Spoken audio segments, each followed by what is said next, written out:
நான் லக்ஷ்மி. இது bed time story. கதையோட பெயர் ஐஸ்கிரீம். ஜனக்பூரியில் நிசின்றவங்க ஐஸ்கிரீம் கார்ட் வச்சுருந்தாங்க.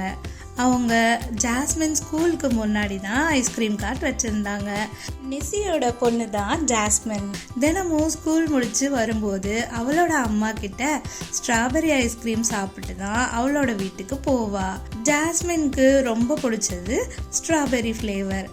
ஜாஸ்மினோட ஃப்ரெண்ட்ஸ் அப்புறம் அக்கம் பக்கத்தில் இருக்கிறவங்க எல்லாருமே நிசியோட ஐஸ்கிரீம் கார்ட்டில் தான் ஐஸ்கிரீம் வாங்கி சாப்பிடுவாங்க. ஹாஃப் ஏர்லி லீவும் முடிஞ்சுது. மறுபடியும் ஸ்கூல் முன்னாடி ஐஸ்கிரீம் சேல் பண்ணுறதுக்காக ஐஸ்கிரீம் ரெடி பண்ணி எடுத்துட்டு போனா. அங்கே வழக்கமாக நிசியோட ஐஸ்கிரீம் கார்ட் மட்டும்தான் இருக்கும். ஆனால் அங்கே புதுசாக 2 ஐஸ்கிரீம் கடையும் வந்திருந்தது. அதுக்கப்புறம் நிசியோட ஷாப்பில் வியாபாரம் குறைய ஆரம்பிச்சுது. புதுசாக இருக்கிறதுன்றதுனால எல்லாரும் அந்த 2 புது ஐஸ்கிரீம் கடைக்காரங்க கிட்ட தான் ஐஸ்கிரீம் வாங்க ஆரம்பிச்சாங்க. நிசிக்கு அது ரொம்ப வருத்தத்தை கொடுத்துச்சு. அவளுக்கு அது ஒரு சவாலாகவே கூட இருந்தது. நாம் வித்தியாசமாக ஏதாவது செஞ்சு நாம் ஐஸ்கிரீம் கார்ட்டில் வியாபாரத்தை எப்படியாவது நல்லபடியாக முன்னேற்றி கொண்டு வரணும் அப்படின்னு யோசிச்சுக்கிட்டு ஒரு வருத்தத்தோடையே வீட்டில் உட்காந்துருந்தாங்க. அன்னைக்கு ஜாஸ்மின் ஸ்கூல் கிட்ட நிசி ஐஸ்கிரீம் கடை போடலை.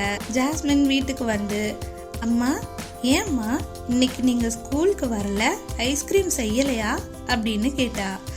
இல்லைம்மா அப்படின்னு சொல்லிட்டு, சரி நீ இன்னைக்கு ஸ்கூலில் என்னெல்லாம் கற்றுக்கிட்ட சொல்லு அப்படின்னு பேச்சை மாற்றி ஜாஸ்மின் கிட்ட நிசி கேட்டா.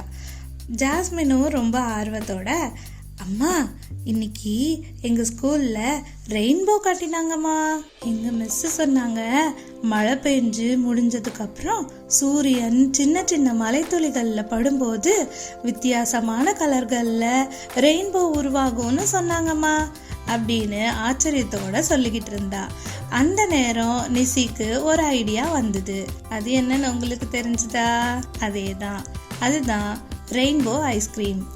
நிசி அவளோட ஐஸ்கிரீம் கார்ட்டில் புதுசாக ரெயின்போ ஐஸ்கிரீம் செஞ்சு சேல் பண்ண முடிவு பண்ணா. அதுக்காக எல்லா பொருட்களையும் மார்க்கெட்டுக்கு போய் வாங்கிட்டு வந்தா. ரெயின்போ ஐஸ்கிரீமும் செஞ்சு ஜாஸ்மினுக்கு கொடுத்தா.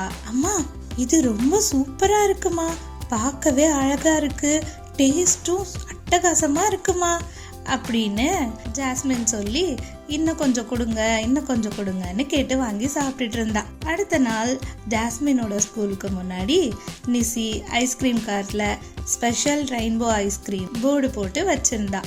அதை பார்த்து எல்லா பசங்களும் ரெயின்போ ஐஸ்கிரீமா அப்படின்னு நிசியோட ஷாப்கே ஓடி வந்தாங்க. நிசிக்கும் நல்ல வியாபாரம் ஆக ஆரம்பிச்சுது. பெரியவங்களும் ரெயின்போ ஐஸ்கிரீமை விரும்பி வாங்கி சாப்பிட ஆரம்பிச்சாங்க.